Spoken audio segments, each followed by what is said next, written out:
నమస్తే. తెలంగాణ రాష్ట్ర వ్యాప్తంగా తెలంగాణ ఆవిర్భావ దినోత్సవ వేడుకలు అంగరంగ వైభవం జరుగుతూ ఉన్నాయి. బట్ ఇదిలా ఉంటే ఓవైపు జనసేన నేత పవన్ కళ్యాణ్ తెలంగాణ నవనిర్మాణ సంకల్ప సభ పెట్టాలనుకున్నారు. బట్ ఆ సభ మీద చాలా విమర్శలు వస్తూ ఉన్నాయి.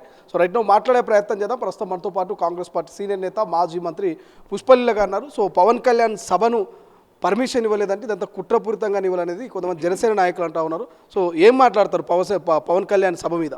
అంటే రాజకీయాలంటే వాటిని తీసుకొచ్చి వేరే రాష్ట్రంలో వచ్చినప్పుడు ఆల్రెడీ ఈరోజు తెలంగాణకు సంబంధించిన ఒక మంచి ప్రోగ్రామ్ చేస్తున్నాము. చాలా షెడ్యూల్ అంతా టైట్ ఉంటుంది. సో ఇలాంటి సమయంలో మేమంతా హ్యాపీయెస్ట్ మూవ్లో ఉన్నప్పుడు ఈయన రావడము, మళ్ళీ ఏదో ఒక కాంట్రవర్సీ మాట మాట్లాడడము అనవసరంగా ఇప్పటి వరకు మనకి ఇక్కడ సమైక్యలో ఉన్న వాళ్ళతో కానీ ఇక్కడున్న తెలంగాణ వాళ్ళు ఆంధ్ర వాళ్ళతో కలిసి ఉండడం కానీ ఎప్పుడు కానీ గొడవలు లేవు. ఇప్పుడు అనవసరంగా ఈ రోజే కావాలని పట్టుబట్టి అదేదో మీటింగ్ ఆయన ఆంధ్రలో పెట్టుకోవచ్చు కదా, ఇక్కడ నుంచి హైదరాబాద్ నుంచి కూడా పిలిపించుకోవచ్చు, దానికి ఏం తక్కువ ఏం కాదు కదా. ఇక్కడ వచ్చేసి తెలంగాణ విషయంలో కానివ్వండి, ఈయన కొన్ని ఈ మధ్య కాలంలో జరిగిన చాలా జరిగినాయి సంఘటనలు, అవన్నిటికి కూడా ఇప్పుడు మళ్ళీ ఈయన వచ్చి ఏదో ఒక రకంగా కాంట్రవర్సీ మాట్లాడము, ఆ మాట్లాడిన దాంతో మళ్ళీ మా మనోభావాలు దెబ్బతినడము. తెలంగాణ అనేది ఆషామాషి విషయం కాదు. ఎక్కడైనా సరే ఈరోజు ప్రపంచంలో ఒక సపరేట్ రాష్ట్రాలు ఎన్నెన్నో అయ్యి ఉండొచ్చేమో కానీ తెలంగాణకు ఉన్నంత ప్రాధాన్యత ఇంకెక్కడ లేదు. ఎందుకంటే అమరవీరులు చనిపోయిన బిడ్డలు 60 సంవత్సరాల తర్వాత తెలంగాణ ఇచ్చిన సోనియమ్మకు మరి మేము కాంగ్రెస్ పార్టీ ఇంత చేస్తే మమ్మల్ని ఇష్టం వచ్చినట్టుగా మాట్లాడడం, ఎవరికి తోచినట్టుగా వాళ్ళు మాట్లాడడం, మా భాష మీద వ్యంగ్యంగా మాట్లాడతారు, మా మీద మాట్లాడతారు. ఇలాంటివన్నీ ఇంకెంతగానో భరించాలి మేము. గతంలో కూడా పవన్ కళ్యాణ్ తెలంగాణ వాళ్ళ డిస్ట్రిక్ట్ వల్లే కోనసీమ కొబ్బరి చెట్లు నాశనమైనటువంటి కామెంట్స్ కావచ్చు. ఒక నేషనల్ లెవెల్లో ఉన్న వ్యక్తికి ఒక మాట్లాడాలనుకున్న పార్టీ లెవెల్లో ఒక ఉప ముఖ్యమంత్రి ఇలాంటివన్నీ అసలు నిజంగా ఇలాంటి మాట్లాడడం అనేది నాకు నవ్వొచ్చింది. డిస్ట్రిక్ట్ తగ్గలాడారు ఏంటండి? ఏమి ఇంత సనాతనంలో ఇంత చొచ్చుకొని పోతున్నావా? సనాతనం అంటే ఏంటి? మౌఢ్యమా లేకపోతే మూఢ నమ్మకాలా? ఇలాంటి మాటలు మీ ప్రజలు వింటారేమో కానీ మా తెలంగాణ వాళ్ళు వినరు. ఎందుకంటే మాకు సంబంధించిన మా మనోభావాలు రెచ్చగొట్టినట్టుగా ఉంది. అది మా దృష్టి మీకు తగిలితే అసలు మిమ్మల్ని ఇలా ఉండనిచ్చే వాళ్ళమే కాదు. మా వాళ్ళు ఎంత మంచి వాళ్ళు, అంతగా ఎంత ప్రేమనిస్తామో ఎంత ప్రేమిస్తామో ఇరుగు పొరుగు వాళ్ళతో ఎంత బాగుంటామో తెలంగాణ కల్చర్లో, భారతదేశంలోనే ఒక హైదరాబాద్లో ఇది ఇక్కడే చూసుకోండి. ఎవరన్నా మేము ఇదివరకు వద్దన్నామా? సో ఈ రోజు ఉన్నది పోలీసు వాళ్ళ చేతిలో ఉంది. శాంతి భద్రతలకు ఇబ్బంది అవుతాయేమో, మళ్ళీ ఏదైనా న్యూసెన్స్ అయితే పాపం వాళ్ళకి ఇబ్బందే కదా. అర్థం చేసుకొని ఈ రోజు కాకపోతే ఇంకా 4 రోజుల తర్వాత పెట్టుకో, నేను ఎవరు పెట్టుకోవద్దని అనట్లేదు మనం. దానికి ముఖ్యమంత్రి గారు ఆపారు, ఇందులో కుట్ర ఉంది అంటే నువ్వే కుట్రతో వస్తున్నావు. అందువల్ల మాకు అర్థమైంది ఏంటంటే మేము ఇవ్వదలుచుకోలేదు, అది ముఖ్యమంత్రి గారు లేకపోతే దానికి డిపార్ట్మెంట్ తీసుకుంటాం కదా ఇన్ఫర్మేషన్. గతంలో కూడా పవన్ కళ్యాణ్ తెలంగాణ వచ్చిన రోజు నుంచి నేను 11 రోజులు అన్నం ముట్టుకోలేదని ఒక కామెంట్ కూడా ఇప్పుడు వైరల్ అవుతున్నది. సో దీన్ని ఎట్లా చూస్తారు? ఇప్పుడు సోషల్ మీడియా ఒకందుకు చాలా మంచి పని చేస్తూ ఉంది. ఎందుకంటే నేను అన్నాను అనలేదు అని. ఎందుకంటే కొన్ని ఛానల్స్ ఎలా అయిపోయాయి అంటే వాళ్ళు ఒక్కొక్కరు ఒక్కొక్క పార్టీకి ఉన్నట్టు ఒక ఛానల్స్ ఉన్నాయి. ఈ సోషల్ మీడియా పుణ్యమాని పేదవాడి మనోభావాల దగ్గర నుంచి ప్రతి వాళ్ళ యొక్క ఆలోచన విధానాన్ని షేర్ చేసుకునేటట్టు ఉంటుంది.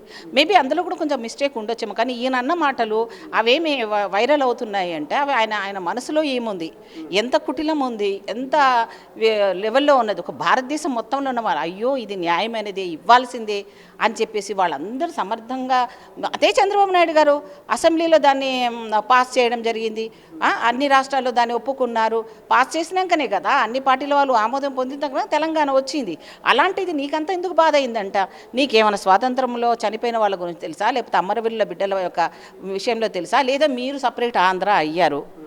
నాకు పార్టీలకు అతీతంగా మాట్లాడదలుచుకున్నాను, ఒక తెలంగాణ బిడ్డగా మాట్లాడుతున్నాను. మీ ఆంధ్ర వాళ్ళకి ఈ ప్రాణత్యాగాలు ఇవన్నీ ఏమైనా చేసి సాధించుకున్నదా? ఆంధ్ర సపరేట్ అయిపోయినా మాకు ఎంతమంది చనిపోతే, ఎంతమంది మా తమ్ముళ్ళు చనిపోతే ఈరోజు మాకు తెలంగాణ తీసుకున్నాము. వచ్చినప్పటి నుంచే మాకు ప్రశాంతత లేకుండా చేస్తున్నారు. ముఖ్యమంత్రి గారు ఏం తప్పు చేశారని ఆయన అన్ని కోణాలు ఇరికిద్దామని. ఎందుకండి మీరు ఇప్పుడు అవసరమా ఇది? మీరు ఒకవేళ రాజకీయంలో చెయ్యాలి, రాజకీయం ఉండాలి, దానికి ఒక నిబద్ధత ఉండాలి, ఒక స్టేజ్కి వచ్చిన తర్వాత ఏ మాట మాట్లాడాలి, ఎలా ఉండాలి అనేది మీకు అందరూ కావాలి కదా. అంటే మీకు అందరూ కావాలన్నప్పుడు అందరితో మీరు సమయంగా మంచి కోఆర్డినేషన్గా ఒక ఫ్రెండ్లీ, ఇప్పుడు ఎవరి పార్టీలో ఉన్న వాళ్ళం కానీ రాజకీయాలు కానీ ఎవరు శత్రువులు కాదండి. ఎవరితో ఉంటామో తెలియట్లేదు మనం చూసిన తర్వాత. గారు తెలంగాణలో జనసేన అనేది యాక్టివ్ అయితే కాంగ్రెస్ భయపడుతుంది అనే ఒక చర్చ కూడా కొంతమంది చేస్తూ ఉన్నారు. జనసేన కాంగ్రెస్ భయం అనేది మా కాంగ్రెస్ పార్టీ డిక్షనరీలో లేదు. ఇంతవరకు భయపెట్టించిన మొగాడే పుట్టలేదు మాకు. ఎందుకు చెప్పను, ఈరోజు ఈ వర్డ్ నేను ఎందుకు అంటున్నానంటే అన్ని రకాలుగా కరేజెస్ ఉన్న వాళ్ళము తెలంగాణ వాళ్ళము.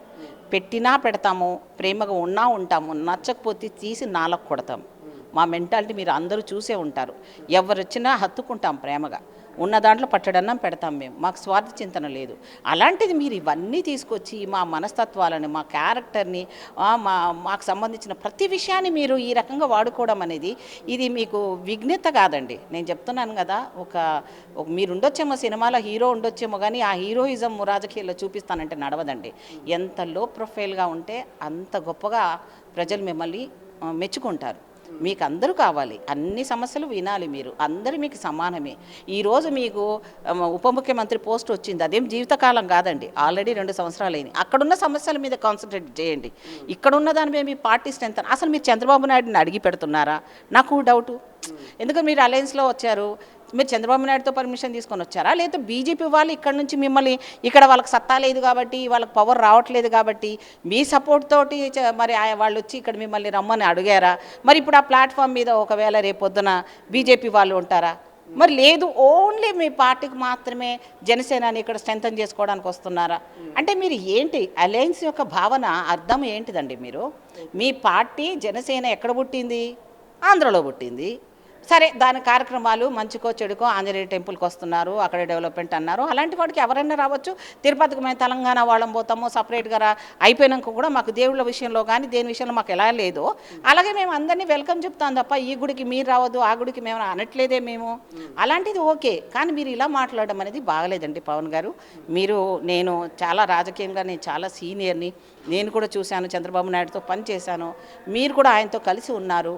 ఇప్పుడు మొన్న జరిగిన ఇదేంటి విగ్రహం విషయంలో కూడా అసలు మా రేవంత్ రెడ్డి గారు చాలా మంచి పని చేశారని నేను అంటున్నాను. ఎందుకు అంటున్నానంటే ఇప్పుడు అక్కడి నుంచి వచ్చి ఇక్కడ సెటిలర్స్ ఉన్నారు, చాలామంది ఉన్నారు. అలాగే తెలుగుదేశంలో చాలా స్ట్రాంగ్ బెల్ట్ ఉంది. మీ పార్టీ మీద, ముఖ్యమంత్రి మీద కూడా విమర్శలు వస్తున్నాయి.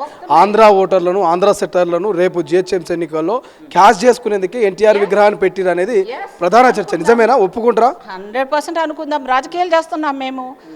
మా ప్రాంతంలో అండి మావన్నీ కూడా మీరు ఫెసిలిటీస్ ఈ గవర్నమెంట్ ఇచ్చిన దాంట్లో మీరు పార్ట్గా ఉన్నప్పుడు మీ ఓటు బ్యాంకును సక్రమంగా వినియోగించుకోవడంలో ఒక ముఖ్యమంత్రి గారు చేసిన పని చేశారు. ఆయనకు అభిమానం ఉండొచ్చు, చంద్రబాబు నాయుడు గారికి ఎట్లాగైతే తెలంగాణ వాళ్ళతో ఎలా అంటే ఇప్పుడు కూడా రిలేషన్స్ ఉన్నాయి, చాలామంది ఉన్నారు. అలా అని చెప్పేసి పార్టీనే ఆయన అభిమానమే.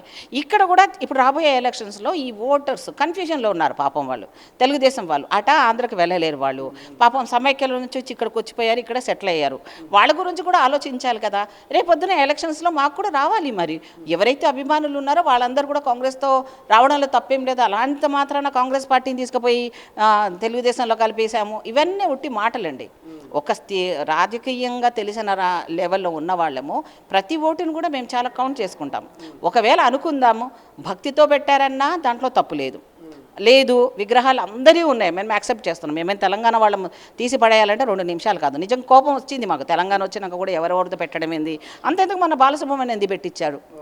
ఎందుకు అంటే కళలు అందరికి సంబంధించినవి, అందువల్ల ఆయన యాక్సెప్ట్ చేశారు. ఆయన తెలంగాణ వాళ్ళు అభిమానులు ఉన్నారు, ఆంధ్ర ఉన్నారని యాక్సెప్ట్ చేశారు.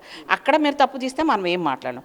అలాగే ఎన్టీ రామారావు అసలు రాజకీయంగా పరిణితి చెందడానికి ఈరోజు ఎంతోమంది బడుగు బలహీన వర్గాలకు అవకాశాలు కల్పించారంటే ఆ పార్టీ పెద్దగా అందరూ ఒక అభిమానంతో ఉన్నారు కాబట్టి ఆ స్టాచ్యూ దగ్గర వెళ్ళాడు, ముఖ్యమంత్రి గారిని అడిగారు, ఆయన వెళ్ళారు. నో అనడానికి ఏముంది? తెలంగాణలో కూడా గద్దర్ లాంటి వాళ్ళు, లేకపోతే చాలామంది కవులు, కళాకారులు వాళ్ళ విగ్రహాలను ఎందుకు ఉమ్మడి ముఖ్యమంత్రులు కూడా ఉన్నారు, వాళ్ళ విగ్రహాలను ఎందుకు ఏపీలో పెట్టట్లేదు అనేది ప్రధానంగా ఉద్యమం. అది కూడా పాయింటే. కోపం వచ్చినప్పుడు అందరికీ అదే మాట వస్తుంది. ఇక్కడ నుంచి తీసుకుని వెళ్ళి మన విగ్రహాలు అక్కడ పెడతా అంటే వాళ్ళు ఒప్పుకుంటారా? ఒప్పుకోరు. ఎందుకు ఒప్పుకోరు అంటే ఈ ప్రాంతీయవాదాన్ని విద్వేషాలు లేపేటోళ్ళు, పండుగ చేసుకునే వాళ్ళు చాలామంది ఉన్నారు.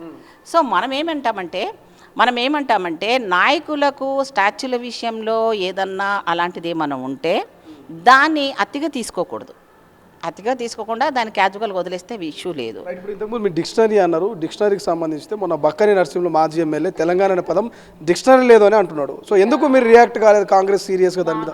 ఇప్పుడు మేము దాన్ని తవ్వామనుకోండి అనవసరమైన విషయాలు వస్తాయి. ఇప్పుడు బక్క నరసింహులు గారు చాలా సీనియర్ మోస్ట్ నాయకులు. తెలుగుదేశం పుట్టిన నాటి నుంచి కానీ దాని చరిత్ర తెలిసినప్పటి నుంచి కానీ ఆయనకు తెలుగుదేశం గురించి తెలిసినంతగా తెలంగాణ గురించి తెలియలేదేమో అనిపించింది. నాకు నవ్వొచ్చింది ఆయన అలా మాట్లాడడం. అసలు దీని చరిత్ర మొత్తం చదువుకోమానండి. ఫస్ట్. అసలు తెలంగాణ విషయంలో తెలంగాణకి ఎలా పేరు వచ్చింది, దానికి అంతకుముందు ఏ పేర్లు ఉన్నాయి, అది ఎలా మార్పు చెందింది, తెలంగాణ వాళ్ళ యొక్క భాష కానీ ఇవి కానీ సపరేట్గా ఎందుకు ఉన్నాయి, ఉనికికి ఎందుకు కాపాడుకున్నాయి అంటే మనకు సంబంధించిన తెలంగాణకు ఒక ప్రత్యేకత ఉంది. ఆ ప్రత్యేకతలో ఆయన తెలంగాణ అనే పదం ఎక్కడ లేదు, డిక్షనరీలో లేదు అంటే ఇంకా ఆయన విఘ్నతకే వదిలిపెట్టాలి. అంతగా ఒక తెలంగాణ వాడై ఉండి ఒక పార్టీ లెవెల్లో ఒక ముఖ్యమంత్రిగా ఉన్న చంద్రబాబు నాయుడుకి అభిమానం ఉండొచ్చేమో కానీ మా తెలంగాణ వాళ్ళని మాత్రం అవమానం చేసే రైటు ఎవరికీ లేదు. ఈ విషయంలో పవన్ కళ్యాణ్ గారు ఏది మాట్లాడినా భవిష్యత్తులో ఊరుకునే ప్రసక్తి లేదు.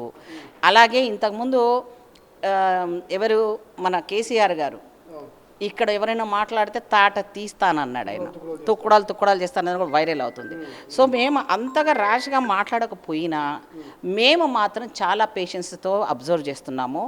ఈ రాజకీయ వ్యవస్థని ప్రక్షాళన చేయడం కోసము ఈ అభివృద్ధి చెందుతున్న ఒక రాష్ట్రాలుగా మనం ముందుకు వెళ్ళాలి అంటే మనం ఆల్రెడీ ఇప్పటికే ఆర్థిక సమస్యలు అన్ని సమస్యలతో పాపం ముఖ్యమంత్రి గారు ఎన్నో రకాల కష్టాలతో ఈరోజు ఆదిలాబాద్లో చూడండి ఎంత ప్రజలు ఆహ్వానం చేశారు. సో ప్రతి దగ్గర ఆయన మంచి చేస్తున్నప్పుడు సమర్థించాల్సింది పోయి మా దాంట్లోకి వచ్చి మీరెవరండి పుల్లలు పెట్టేది, లేకపోతే అక్కడ వచ్చి మంచిగా ఉన్న అమృతంలాగా ఉన్న మా దాంట్లోకి వచ్చేసి విషం కలపమని మీకు ఎవరండి రైట్ ఇచ్చేది? సో ముందు మీరు ఉద్ధరించుకోండి, మీ రాష్ట్రంలో అభివృద్ధి చేసుకోండి. మీరు కేంద్రంతో నిధులు తెచ్చుకోవాలి కదా. ఇప్పటివరకు సమైక్య ఆంధ్ర సపరేట్ అయినాక పవన్ కళ్యాణ్ గారు ఆంధ్రాకి ఎన్ని నిధులు తెచ్చాడు, ఏ ప్రాంతాన్ని చేశారు? ఈ అమరావతి అనే ప్రాజెక్ట్ ఒకటే ఉందా? పేదవాళ్ళకి ఇంతవరకు ఈయన ఉప ముఖ్యమైన తర్వాత ఈయన శాఖాపరంగా ఏం చేశాడు? ఇది నేను అడిగేది ఒక సామాన్య మానవరాలు అడుగుతున్నాను. నేను కాంగ్రెస్ వాదిగా అడగట్లేదు.